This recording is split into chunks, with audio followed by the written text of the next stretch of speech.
Welcome back. In today's video, we're going to be exploring the top 25 cryptocurrencies. And we're going to be doing things a little bit different than normally on this channel. I'm going to give you guys my opinion, whether this is bullish, bearish, or neutral in my investment thesis and strategy. You guys may not agree with everything that we discuss on today's video, and that is okay. We can still be friends because at the end of the day, your investment thesis and your investment portfolio is yours to do with what you want.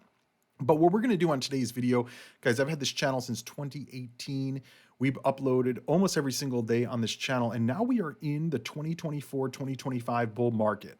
What I would urge you guys to not focus too much on where the price is on the video, really just kind of focus on where these blockchains are, because in my view, we are already in the bull market, meaning we're close to the bear market, and we're going to get closer every single day. So we have very limited time to make sure that our investments are aligned with where the market, where the narrative, and where the retail and Wall Street investors are going. Because at the end of the day, that's really all going to determine where whether our investments perform or don't perform. It doesn't matter what kind of market I want or you want or we want together.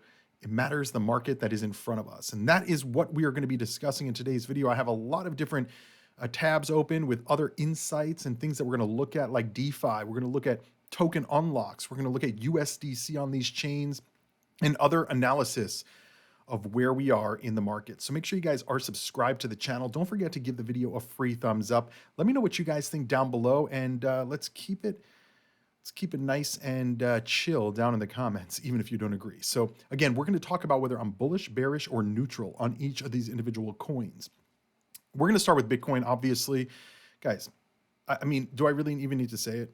Obviously, I'm bullish on Bitcoin. I think that Bitcoin, where Bitcoin moves, the rest of the market moves. We already know Wall Street is involved. We already know that Congress has kind of pushed the SEC and the CFTC to kind of let Bitcoin be. And I think that generally speaking, this is a great store of value, store of wealth. I was talking to somebody the other day who was saying, like, where do they invest? You know, like when we were growing up, our parents invested in educational funds so that we can go to school and we would have some money. But now things are very different, right? And, you know, in my view, Bitcoin is the new type of savings bond or investment for education for the next generation. It's not gold, it's not silver, it's Bitcoin, which brings us to Ethereum. Now, obviously the Ethereum ETFs are going to be approved and rolled out at some point after I'm recording this video. But the main point here is Ethereum is kind of like the next Bitcoin. There's a lot more that can be done on Ethereum. There's still a lot of development, as we've discussed on this channel endlessly and tirelessly. Wall Street is already involved in Ethereum from the very early stages. JP Morgan, the bank, is one of the largest investors in Consensus, which is the largest developer of Ethereum. And JP Morgan owns critical infrastructure for the Ethereum network, including Infura and MetaMask. And so they're already involved in this asset class, and they're already involved in DeFi. And obviously, you know, all the metrics in DeFi that we're going to be talking about, pretty much every chain out here outside of Ethereum, not even close to where Ethereum is. You guys can see here, Ethereum, $64 billion of TVL when I'm recording this video. This is almost, looks like 65-70% of the entire TVL market. The entire decentralized finance market is in Ethereum. So yes, Ethereum bullish, Bitcoin bullish, and we're going to take a side tangent real quick to, I think I have it up here. Maybe I don't. Yeah, the largest Bitcoin mining companies, because Bitcoin mining companies, these are in what I call like proxy stocks to where Bitcoin is. And there is great potential to make a lot of money here in some of these Bitcoin mining stocks. What we saw during the previous cycle, and again, previous cycles don't mean that it's going to repeat exactly. But if you look at the 2020-2021 cycle, Riot Platforms and Marathon Digital, these went up by like 40x, 40x, from the time the Bitcoin halving occurred till the peak of the market. Now, I don't know whether that's going to happen again, but even a 10x from where we are, especially in some of these smaller mining companies that are continuing to grow, have large backing from Wall Street and institutional investors, et cetera. And, look at some of my videos on Core Scientific from 2023, where we were talking about the bankruptcy and how basically Wall Street was begging to bail Core Scientific out. And they did. They did. Anyway, let's move into some of the altcoins. Obviously, Tether, it's a stable coin. Binance coin, there's really no value proposition from an investment standpoint. Obviously, this powers the Binance Smart Chain, and there's a lot of usage of it. But from an investability standpoint, from a US perspective, I'm kind of neutral on it, right? I'm more bearish than anything, but I think it's going to go up in value. Do I think it's investable for most people? Probably not. I would say some of the other coins that we're going to be looking at are probably a little bit more investable. So I'm kind of neutral on Binance Coin, which brings us to Solana. Now, I have previously said numerous times that Solana was built by and for the billionaires. It is still in that category. It's built by and for the billionaires. But while previously that was not necessarily a good thing because the billionaires didn't even know what crypto was and they were just kind of investing where they can invest, I actually saw something where Solana's ICO price was as low as 4 cents. 4 cents, where previously I thought it was at about 25 cents, right, or 50 cents. So that means that they went from 25 cents to $250, meaning if, like Chamath, he said that he invested $5 million in Solana. So if he invested $5 million in Solana at 25 cents, when it hit $250, it would have been $5 billion in value. Now, obviously, a lot of this had vesting periods, but a lot of the coins are now unlocked. You can see that right here. About 87% of the coins are unlocked. The rest, I think, are for staking and other ecosystem development. But again, most of these coins are now unlocked. They're in the ecosystem. Some have been sold off after the FTX collapse and some of the other exchanges that kind of liquidated. But the bottom line is that yes, I was wrong about Solana. I still have never owned Solana. I don't think in any of my portfolios. I don't even think I traded it ever. Maybe that was a bad decision. Maybe it wasn't. I mean, not making a trade is safer than making a bad trade, but it's also not as safe as making a good trade. But either way, Solana is investable. I do think that Solana is where the venture capitalist, Wall Street, and big money is going, where they missed out on Ethereum.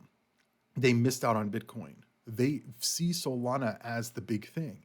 And granted, there's been a lot of issues with the Solana blockchain and, throughput and the blockchain going down. But at the end of the day, there is still volume on this chain and there is still immense demand for Solana usage. Now, if we look at decentralized finance, what we can see here is that Solana, I don't even see Solana here. I know that Solana has DeFi, but maybe there's an issue. DeFi Llama has been acting up recently. So let's see, Solana. I know they have TVL, so I don't know why it's not on the list. 4.8 billion. So it's just, for some reason, it's missing on the DeFi Llama list. Am I missing something? No, I'm not. It should be the number 4 asset. So clearly something is wrong with the DeFi Llama site. But regardless, $4.9 billion.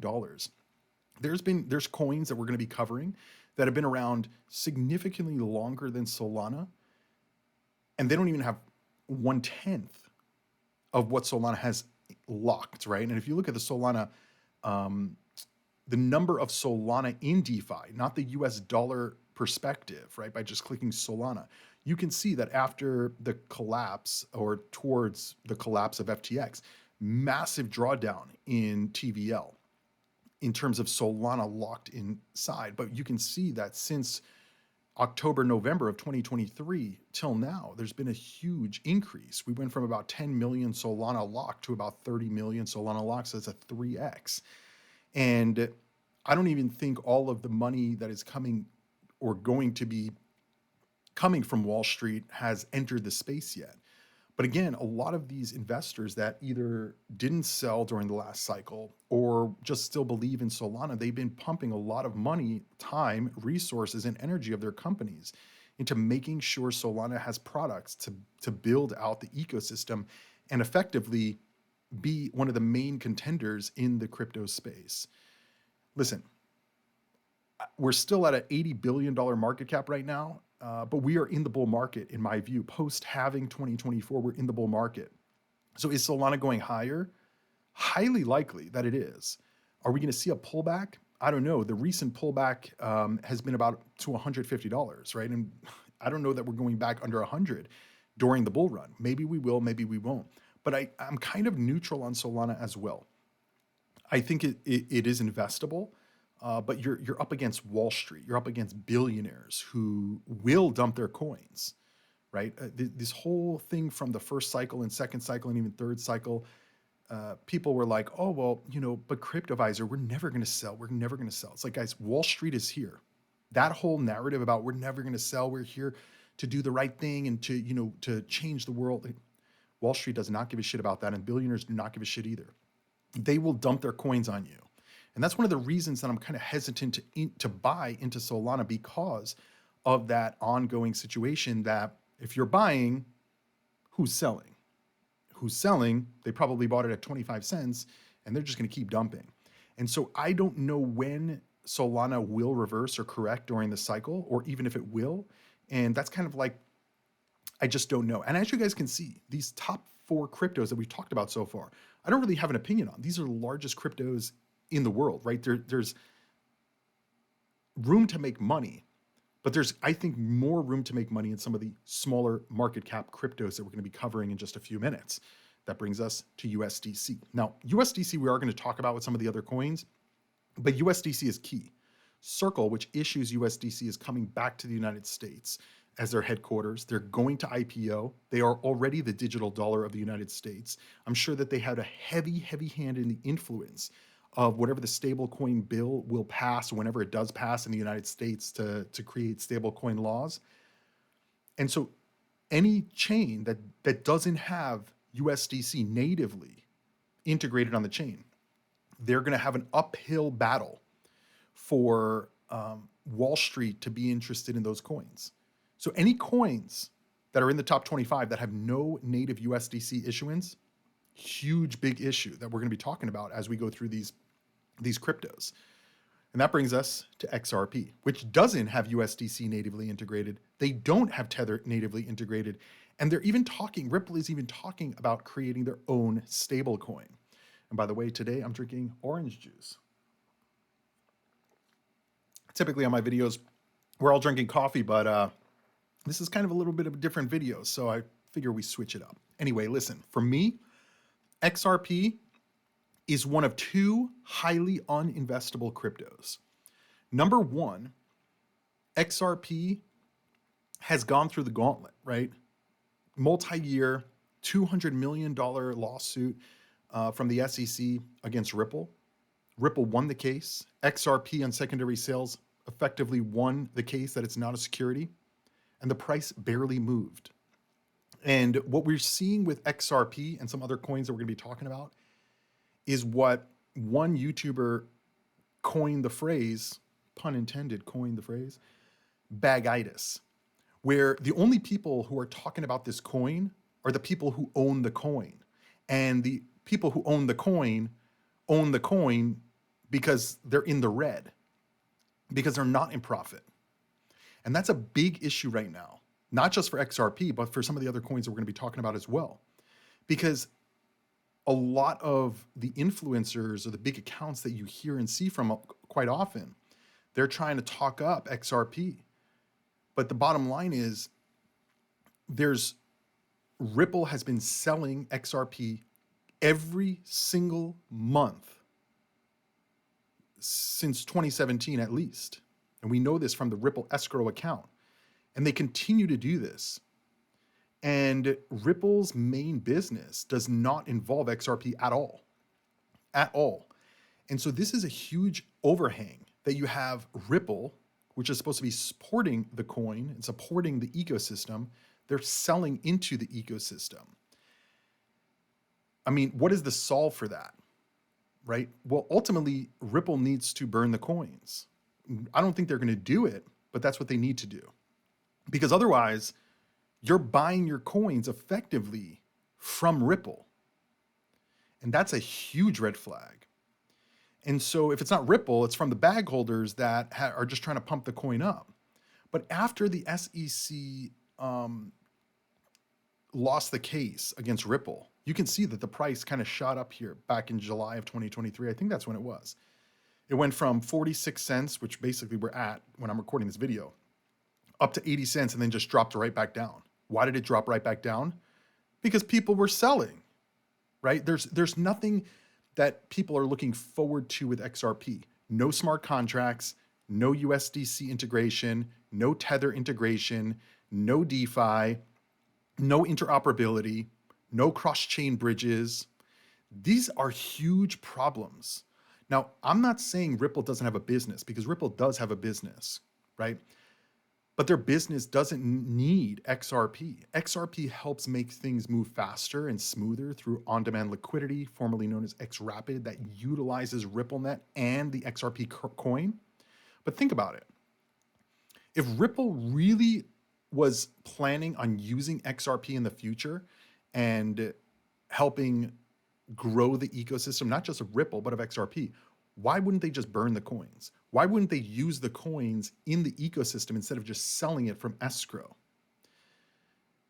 The XRP army never talks about this. And by the way, when I do XRP videos on this channel, maybe it's just the algorithm, but these are some of the worst performing videos, which tells me there's not as much interest. Huge issue. For me, XRP is not investable, and it hasn't been investable since they won the case against the SEC. Because that should have been the point where we saw people getting interested and excited about XRP. But again, XRP doesn't have those critical integrations like USDC, like Tether, like cross-chain interoperability bridges, like DeFi. I mean, there's no DeFi on XRP. XRP, yeah, nothing. And the thing is, you could say, well, they're not focusing on smart contracts or TVL, which is true, right? They're more of a cross-border payment system. But their cross-border payment system, like their premier or showcase product, doesn't need XRP. And I started learning about XRP in 2017. And in 2017, they said, oh, in the future, we're going to integrate XRP. In the future, we're going to integrate XRP. We're like 8 years later, and they still haven't integrated it. So this is a problem, especially when other ecosystems that can do cross-border payments as well, like USDC, like Tether, for almost no cost.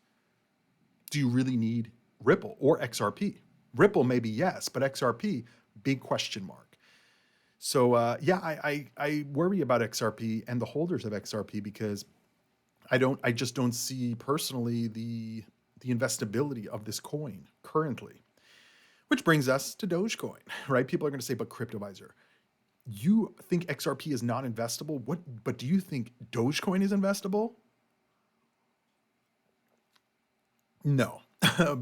Here's the deal.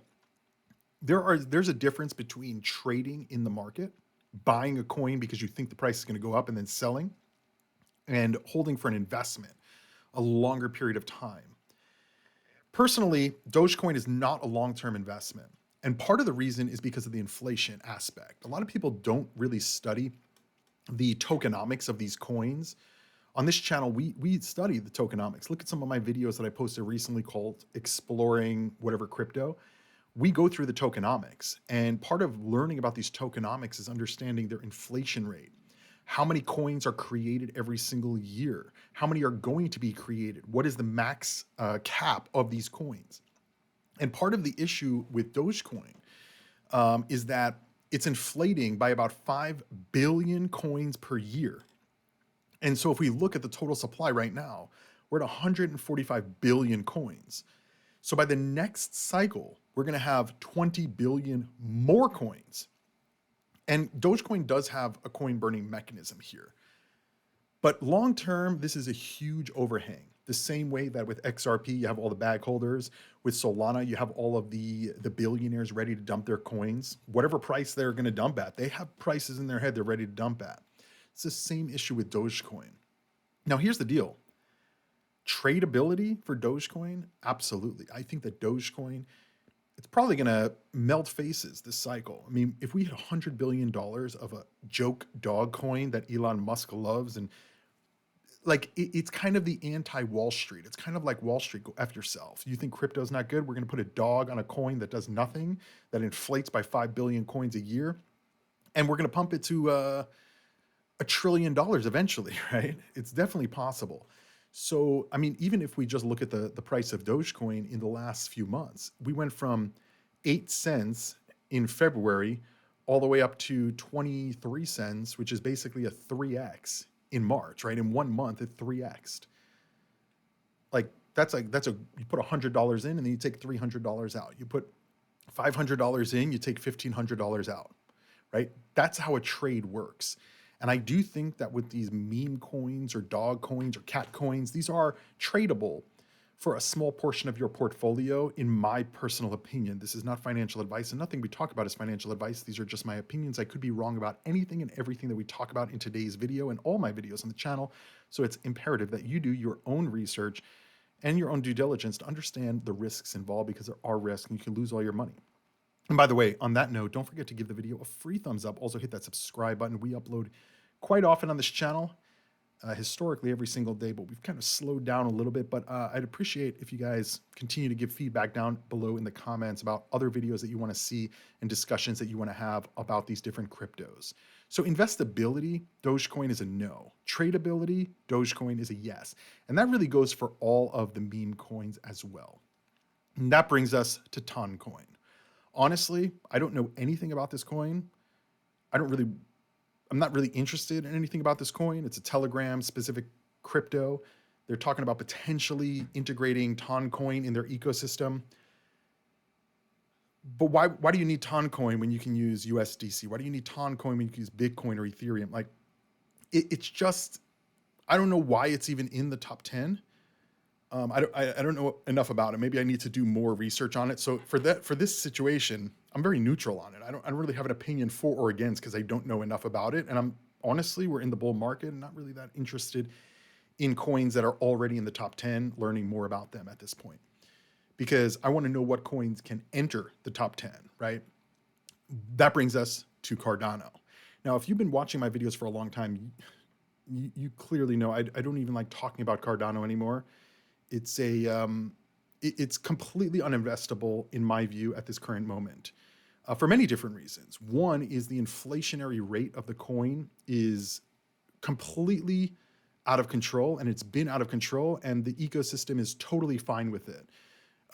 Since 2020, Cardano has been inflating by approximately 1.5 billion ADA per year. Now you'll hear the ADA maximal say, Cryptoviser, they're not inflating this. We have a maximum supply. Guys, the market cap is based on the circulating supply. So when you move coins from the maximum supply into the circulating supply, or release the coins into the circulating supply, and the market cap stays the same, the price goes down. That's how markets work. So that's a huge issue in my view. The other big issue is that we haven't seen the institutions interested. We haven't seen the ecosystem and the community. It's a very toxic ecosystem and community. I mean, anytime I had Cardano in my videos, the Cardano community thinks that those were good performing videos, but they were actually bad for this channel. And by the way, the most downvoted videos were only Cardano videos. So maybe that was everybody telling me, stop talking about Cardano. And then once I did, the channel turned around, right? And so that's another issue, right? If you are a Cardano fan, you can't critique the ecosystem, because you will be attacked, personally attacked, at many different angles. And I mean, nobody wants to deal with that. The venture capitalists, they don't even mention Cardano anymore. Mike Novogratz doesn't mention Cardano. Mark Cuban doesn't mention Cardano. Some of the other big ones in the Cardano communities will say, well, we don't need them to mention Cardano. It's like, you guys are missing the fucking point. If Wall Street isn't interested, if venture capitalists are not interested, why should I be interested in the coin in a bull market, right? And this brings us to the other issue with Cardano, is that there's no native USDC issued on Cardano. And the community, or the gatekeepers, have been very, very, have given a lot of pushback about USDC. We've talked about it on this channel.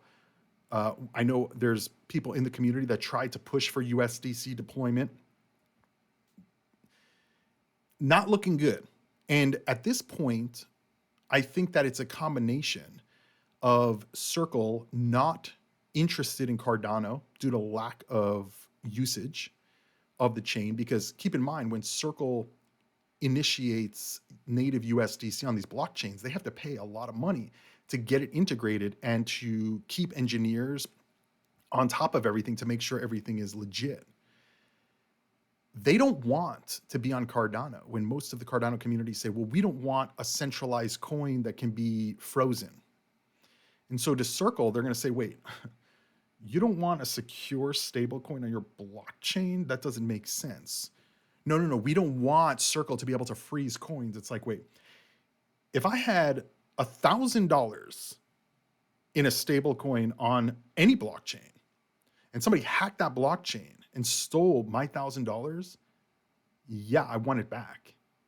And Circle and Tether can get it back.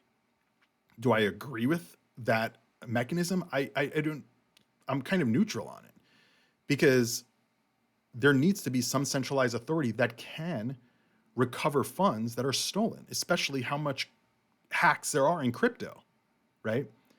And so this is a huge issue for Cardano, because there's no interoperability on Cardano. There's no bridges from other blockchains. And the DeFi ecosystem is doing horribly right now. When I'm recording this video, Cardano is now the number, there's definitely something wrong with CoinMarketCap, because nothing is showing on this. And I was literally on this site before I started recording, and everything looked good. But anyway, Cardano has $281 million total locked in DeFi. Now, this looks like a good number, but when we actually look at the amount of ADA, which is the real indicator, because if we look at US dollars, right, Cardano's price and all the cryptos, the prices move up and down. So really understanding it is better when we look at it in ADA terms. So on this chart, you can see the total value locked in terms of number of ADA in 2022 was 163 million. Then during the bear market, we saw an increase in total value locked. Now keep in mind, during this bear market, during 2022 and 2023, we saw a significant reduction in the amount of ADA that was in the staking mechanism. I believe a reason that we saw ADA being removed was, number one, people were selling because we were rotating into a bear market. But number two is because DeFi on Cardano started essentially in 2022. We were promised smart contracts in 2021. They enabled that. And then we didn't have any DeFi protocols launch until like 6 months later. So a lot of that increase during the bear market was being cheered on, but a lot of that was just initial funds moving into Cardano. But then what we're now seeing in a bull market from October of 2023, you can see here in December 2023, we peaked out at about 700. Let's kind of zoom this in right here. And again, this is in number of ADA. You can see that it peaked out about 724 million ADA in December of 2023. And when I'm recording this in May, we're at about 550, 520. So basically about a 250 million ADA reduction, which is about 1/3 reduction in total value locked. And so we're also hearing about certain projects that were built on Cardano, the Ape Society, there was a game, I think Cornucopias, they moved to Base. Now, I don't know the full reasons behind it, but the ADA maximalists will say, oh, no, they're moving to Base. They're just expanding to Base. They're not moving to Base. And it's like, guys, at the end of the day, when we're looking at investability, just go look at Coinbase, go to coinbase.com, click on Cardano, and then scroll down and you'll see the average hold time on Coinbase for Cardano is almost a full year. It's 294 days, which means that that's the longest I've ever seen, number one, on Coinbase. And number two, that means nobody's trading it. Nobody's buying it and then sending it to other wallets to participate in DeFi or staking. And we're seeing that with the metrics. They're either stagnant or decreasing. In a bull market, it's not a very good sign. So long story short, for me, Cardano is non-investable. And I think I've laid out why very clearly in today's video, but I also have other videos on the channel explaining that as well. Look for the comments down below. Cryptoviser, you're just fudding. Those people get blocked, so you may not even see them, the comments. But anyway, moving right along, Avalanche. This is actually a crypto that I'm very interested in. There's been a lot of movement in the Avalanche crypto coin. A lot is being built from a gaming perspective, AI perspective, a DeFi perspective within the Avalanche ecosystem. And I do think that this is an investable asset. Again, for me, in my portfolio, not financial advice, do your own research. Don't listen to what I'm saying, because I could be wrong about anything and everything that we talk about. So keep that in mind. But if we look at Avalanche, we can see the vesting period. Again, understanding the tokenomics is super important. There's only 41 or 42% of the coins that are unlocked. 50% are untracked. These are staking rewards. So understanding that about 50% of the supply is staking rewards, and these will be released over the course of time, that is, in my view, okay. But if we look at the rest that's unlocked, it's pretty much the whole supply. So understanding, I probably want to do a little bit more research into what the rewards look like for staking, but it's important to understand the unlocking events. And to understand unlocking events, you can go to token.unlocks.app, and you can click on any of these cryptos and you can see their unlock schedule.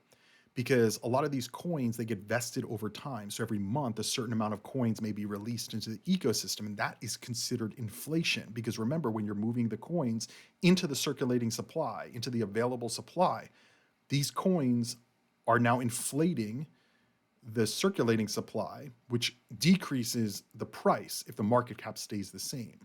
So you can see today, when I'm recording this video, 9.5 million Avalanche are going to be unlocked.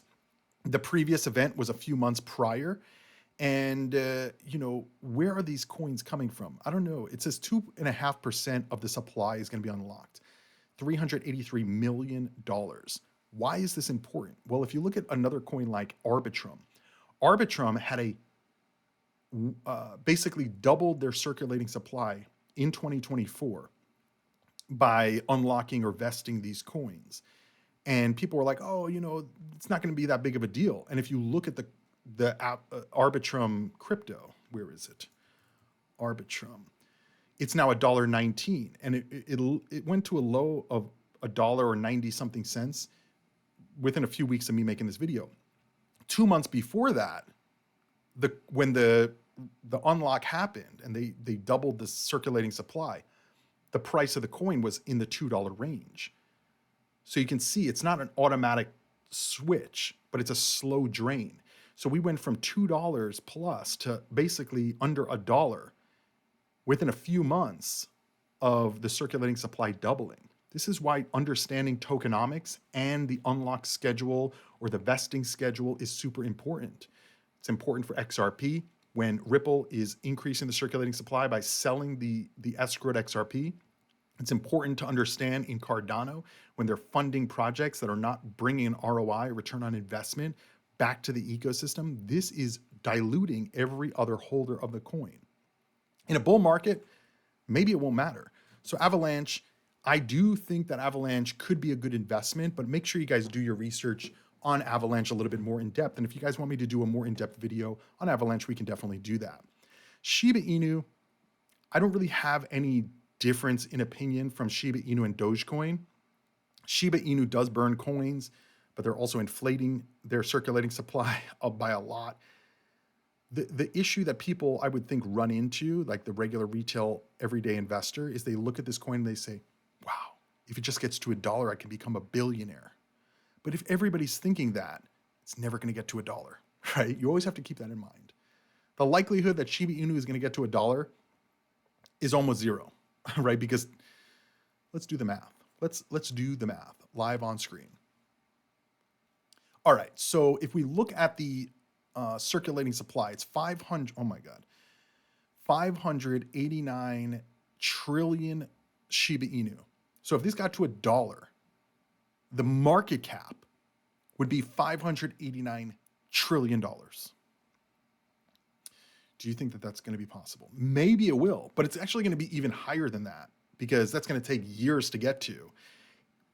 plus the inflationary rate, just trust me on this, it's not going to hit $1 anytime soon. So I would not necessarily invest, but this is how a lot of people are going to invest, and this is why the price is going to go up. They're going to invest in Shiba Inu because they're going to say, oh, it's going to hit $1, and then I'm going to be a millionaire or billionaire. Not thinking everybody else is thinking that also, and not thinking that people bought in at much lower prices, and they're going to sell way before $1, and they're going to sell a lot more coins than you have, and that's going to drop the price as well. So, I mean, there's really no, as a trade, I think that Shiba Inu can trade similar to Dogecoin, but not as a long-term investment, personally. That's my opinion. Now, Polkadot. Polkadot is kind of in a similar situation to Cardano from a developmental standpoint and a rollout standpoint. They have done a lot of rebranding and trying to bring on new projects and new technologies. But I just don't know that it's, a lot of these coins are what now they're legacy coins, right? They're coins from the previous cycles. And the issue is a lot of these coins in the top 10 that we're discussing that I'm saying probably not investable. People who hold the coin, they're going to be like, what do you mean, Cryptoviser? What do you mean? But new investors, they want to know what the next big thing is. They don't want to know what was cool last cycle. They want to know the next big thing. So when you look at Polkadot and Tron and Bitcoin Cash, I think that these three, along with some of the other ones that we talked about, they're going to have a huge issue this cycle. I'm not saying they're not going to go higher in value, but when we look at the other coins and the people who want to exit, like I'll give you an example. Bitcoin Cash did a fork back in 2017. That's when it was created. I'm down like, I don't think I sold any of it from that fork. And I'm down like, I don't know, 98% still. So no, these coins, it's like, they haven't, and listen, maybe they're going to come up with new technology. Maybe they're working on partnerships and something's going to turn around. But generally speaking, I think that the shiny new thing is what people are going to be looking at. And that brings us to Chainlink. Now, Chainlink is not new, but Chainlink is now, I think, one cycle in. Chainlink just did like a partnership with DTCC, which effectively is Wall Street, right? To test the oracles so that effectively you can bring the data from Wall Street, from the stock markets on chain for tokenization of these assets. And that is critically important, especially where we're going. From an investability standpoint, again, I don't know that it's investable because just because Wall Street may use Chainlink for Oracle services, and yes, you would need to buy Chainlink to help pay in the market, but is that going to drive the price up? I don't know, right? I don't know that it's the next shiny big thing. But if we go down one more to Near Protocol, and I'm going to skip around a little bit, Internet Computer. I think Near and Internet Computer, out of all the coins that we just covered, these two are those coins that we're talking about, the next big thing, the next shiny thing. Because Near Protocol and Internet Computer, they're both focusing on similar areas of the market and the narrative. AI, compute, cloud computing, and integrating with systems and technologies that are already in development and are growing. And the AI piece is huge, guys. It's huge. Personally, I'm a little bit more bullish on Internet Computer, but Near is it seems like has some type of connection to NVIDIA and AI compute chips. And there is no doubt in my personal opinion and analysis that as we move forward, even capturing a small 1 to 5% of the market in AI and bringing AI on chain, this is potentially going to bring hundreds of billions or trillions of dollars of value to these ecosystems. And so Near is a fairly new one. I mean, Near's been around for a while, but they just rebranded and they're doing a lot in the AI and the compute space, but so is Internet Computer. And they're doing it in different ways, but I'm bullish on both. And I think that they're going to be highly correlated with each other. When Near Protocol goes up, Internet Computer goes up. When Internet Computer goes up, Near Protocol is going to go up. A lot of that is going to be speculation, but I do think that they already have technology, right? I mean, Internet Computer was a failed launch. We know there was massive, massive price manipulation from the likes of FTX, Alameda Research, and those. But the team behind Internet Computer, the Dfinity engineers, smart contract developers, they didn't let that affect them. And they continued to build and build and build in that bear market like we were talking about. And now we're in a bull market, and we've already seen Internet Computer go from $2.90 at the low to $20 at the high before the halving even occurred in Bitcoin. So I think that these AI and cloud compute and just basically like cloud storage type of products that can do more than one thing. They're not just a one-trick pony. Like think about Chainlink. We were just talking about it. Chainlink is almost a one-trick pony. It has oracles. That's it. You know, if we look at Shiba Inu, it's a meme coin. That's it. If you look at Solana, they're going after payments. That's really it, right? Granted, they have other things that they can build on the blockchain, but they're almost like one-trick ponies. Near and Internet Computer, they can process payments, smart contracts, AI compute, cloud storage, identity management, just a lot. And so when it comes to Internet Computer Near Protocol, I'm very, very bullish on both of these coins. I believe Internet Computer is going to be in the top 10. I'm starting to believe even more and more. Near Protocol, it's almost a lock as well in the top 10. Because as we just came out of the top 15 coins, a lot of these coins, personally, I think they're going to be dropping in ranking because they can't compete with an Internet Computer or a Near Protocol. They just can't. So that's my opinion on those.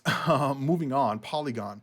Polygon, I'm kind of in the same position with Ethereum. I'm more bullish on Polygon because of the price and the valuation is much, much lower, but there's so much built on Polygon. The DeFi ecosystem is so robust in Polygon. Let's see, is Polygon here? Polygon is here. Almost $1 billion is locked in total value on Polygon. Think about that. $1 billion, and Polygon's entire market cap is 7.3 billion. So 1/7 of their market cap is locked in DeFi. We also know JP Morgan, the largest bank in the United States, their first DeFi transaction was on Polygon. And so Polygon is going to, in my view, be highly correlated with Ethereum. There's a lot of people that I've heard saying that Polygon is past cycle, ignore it. But I don't think that that's the case, personally. I don't necessarily know it's a long-term hold, but I definitely think that it's tradable in this market, personally. Moving on, Litecoin. Now, I'm kind of neutral on Litecoin. I don't own it. I may own some, but pretty much I sold a lot of it earlier this year or maybe last year. I don't remember exactly when, but I sold a lot of my Litecoin in, I think some of it was in losses. Some of it may have been profit. It probably was basically even because Litecoin just is not performing. And it's not because Litecoin's network or the technology is not where it needs to be. Maybe it isn't. But Litecoin is kind of like a mini Bitcoin. And I'm still bullish on the technology and on the blockchain. I just don't know that's going to translate to price and valuation. And that's a big hurdle to get over, right? It's a big hurdle to say, I love this chain. I love the ecosystem. I love, I think Charlie Lee, I think the Litecoin Foundation, a lot of the builders in Litecoin, a lot of the users in Litecoin, they have meetups all over the country. And these are just everyday people of all ages, from, 20s all the way up to 60s and 70s that are going to these meetups and teaching each other about Litecoin and onboarding businesses. I mean, the ecosystem is top tier, honestly. That's a very hard hurdle to get over and say, I really like the ecosystem. I like the community. I like what Litecoin stands for, but it may not be investable, right? That was tough. That was a tough one. But again, part of investing, in my view, is being able to adapt and adjust. A lot of people can't do this. It's very, very difficult, especially when they're committed for whatever reason. They're like, No, no, no, no. I bought it. It has to go up. I can't sell it before it goes up. Even selling into losses. I've sold a lot of positions in losses so that I can take that capital and put it in assets that I think are going to be better performing, right? There's some people who like, I can't sell it because then I'm going to have to pay taxes on it. It's like, yeah, but if you can make a lot more, maybe it's worth it, right? So it's very difficult to get through that hurdle. If you're looking for a good ecosystem that's solid and building like grassroots, it's really Litecoin. And I don't think, I mean, Litecoin historically has been the number one payment on BitPay. So there is usage and there is value to the chain. I just don't know that it's going to be one of these hyped up coins that are going to do 10x, 20x, 30x in the cycle. Anyway, moving right along. Uniswap, I'm kind of neutral on it. It's a DEX coin. I think that this is one of those coins from the previous cycle that everybody was excited about. Does it have value? Yes. Is it going to 5x or 10x or 20x? I don't know. I don't know that it's going to, right? Again, the new shiny thing is what people are looking at this cycle, next cycle, the cycle after that. And so if these chains can't keep up, it's a huge issue. Unused Leo, I don't even think anybody knows what this is. So we're gonna just pass by it. Diet coin, this is a stable coin. We're gonna move past that. Pepe coin. Now, I've been critical on Pepe coin as well previously. It's at its highest market cap ever. I don't know enough about, let's see if there's information on its vesting schedule. There's Pepe coin is another, it's similar to Shiba Inu. The total supply, oh my God. The total supply is 420 trillion. So if it went to $1, it would be 420 trillion. So very similar to what we were just talking about with Shiba Inu coin. Investability? No. Tradability? Probably. I would also, it looks like there is no inflation on this coin, so that's a good thing. But I remind you guys, like, look at the price that we were at like a year ago. It's now like I don't even think I could do the math on this, 20x or something like that. So there's definitely tradability on these meme coins, right? We have to be really, really careful because remember, whenever you buy one of these meme coins, whether it's Doge, Shiba, Pepe, that there's a lot of people who bought before you at much lower prices. And so if they start dumping and the price goes down and they keep dumping, the price may not go up. We don't know how this cycle is going to play out. You know, I have a thesis and a strategy for it, but I also have a backup strategy because we don't know that we're at the top of the market until after we're at the top of the market. And we don't know where we're at the bottom of the market until we're after the bottom of the market. So it's very easy to miss it. And if you commit to a thesis, like if we go back to 2022, in January of 2022, I told my viewers I was selling a lot of my crypto. And people are like, no, Cryptoviser, we have an extended cycle. I'm like, how do you know that? What I was seeing was the Federal Reserve was starting to raise rates. The markets across the board were starting to drop at very, very rapid pace. And we were already past when I predicted we would be at the top of the market. And so all those people who said, no, we have an extended cycle based on just nothing, just based on another YouTuber said it, not based on any data or thesis or strategy, they all lost. They all lost. And they went into a bear market and they didn't take any profits. And so this is where it's very, very, I would say, risky with these meme coins, because when they start to drop and when the dump begins, it is going to dump hard, right? Because these are not integrated like Ethereum or Solana or Bitcoin with institutional interest, with USDC, with actual usage of the blockchain. This is pure speculation. So that's kind of my view on Pepe coin. Anyway, moving on. Ethereum Classic, kind of in the same situation that Litecoin is in, so I'm not going to go through that. Do I think that Ethereum Classic is a bad investment? No. Do I think it's investable for a long-term investment? Probably. But I don't know how much it's going to go up. Now, there's three or four stable coins that we didn't cover. So I'm just going to go down the list for more cryptos. Render, I think an AI perspective, a gaming perspective, and a compute perspective. We already know Apple is using Render, which brought Render from $8 valuation to $11 valuation where I'm recording today. And it's probably going much higher. Render is a shiny, bright new thing that everybody wants.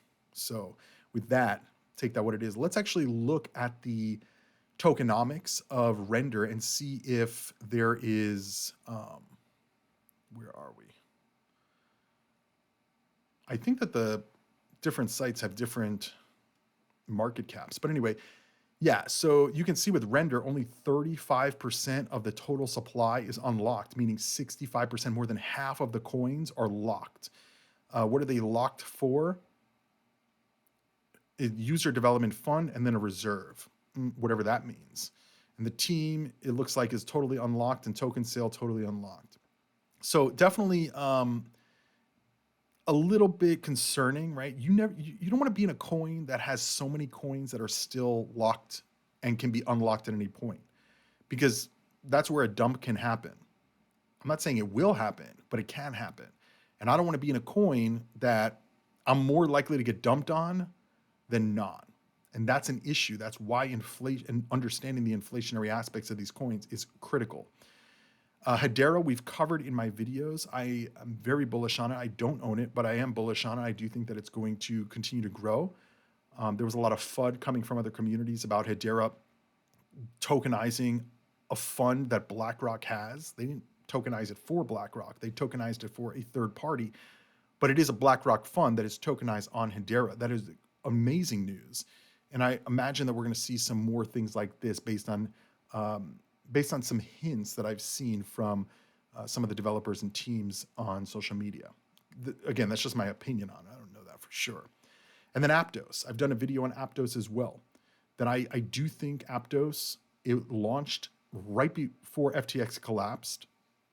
I actually said at the time, I believed Aptos was being created so that FTX could have money to bail out all those companies that were failing. Whether that was the truth or not, I don't know.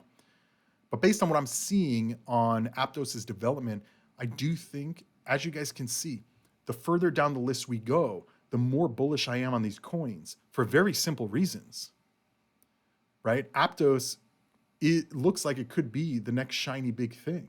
It could be the next Solana. Whether it is or isn't, I don't know. But the further down the list you go, the easier it is to see how these coins can double or triple or quadruple much more easily than the ones that are in the top 10, top 15. The ones that are in the top 10, top 15, if they haven't solidified themselves by now in your view, right? My view may be different than yours. So you have to look at these coins and say, have they solidified themselves now? Not from the previous cycle, but now, based on their tokenomics, based on their token unlocks, based on their DeFi, based on their USDC integrations. And if the answer is yes, highly likely those are going to stay in the top 10, top 15. But there's a lot of competition.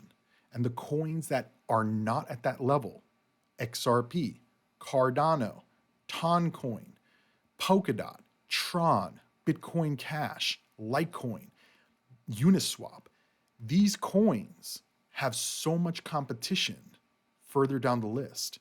And a lot of these other coins that we're talking about that are further down the list, they have a lot more technology. They have a lot more integrations. They have a lot more people that are rooting for them, because it's much easier for a coin to go from $1 billion to $10 billion than for a coin to go from 10 billion to 100 billion. If you understand what I'm saying, it should all make sense. And so again, these are just my opinions on the market. I don't know what's going to happen. I can't predict the future. I'm telling you guys how I look at the market and how I look at the top 10. And I'd love to hear what you guys think about my analysis on these coins. This is a very top level understanding overview of what it is. In some of my other videos, we do a little bit of deeper dives into these specific cryptos. That way you can understand what these cryptos are, how the tokenomics look, what technologies they have, how much DeFi is locked, what's the usage of these chains, because that determines it. I could love a coin all day long, but if nobody's using it, it's not worth anything.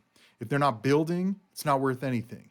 If they're inflating it, it's not worth anything. To me, to you, it may be worth something, but to me, it's not. And so, I bought Ethereum right, leading up to the ETF decision deadline in May, because I believed that Ethereum would get approved before sooner than later. And a lot of the banks were saying that as well. And it's an election year, and the market's going to go higher regardless. So I was like, well, if it gets approved, that's bullish. And if it doesn't get approved, it's still bullish because the banks and BlackRock want an Ethereum ETF. So it's bullish either way. You know what I mean? And so I started buying Ethereum before that ETF deadline. And already there was a great decision, because it is. And just the people speculating on it is making the price go higher. How are the other coins that are in your portfolio or that you're looking at? What is going to be the next catalyst to keep Toncoin in the top 10? I mean, I don't even know what it is. You know what I mean? But anyway, let me know what you guys think. Don't forget to give the video a free thumbs up. Check out my other videos on the channel. Hit the subscribe button, and I'll see you on the next video. Remember to invest responsibly, do your own research, and as always, crypto on.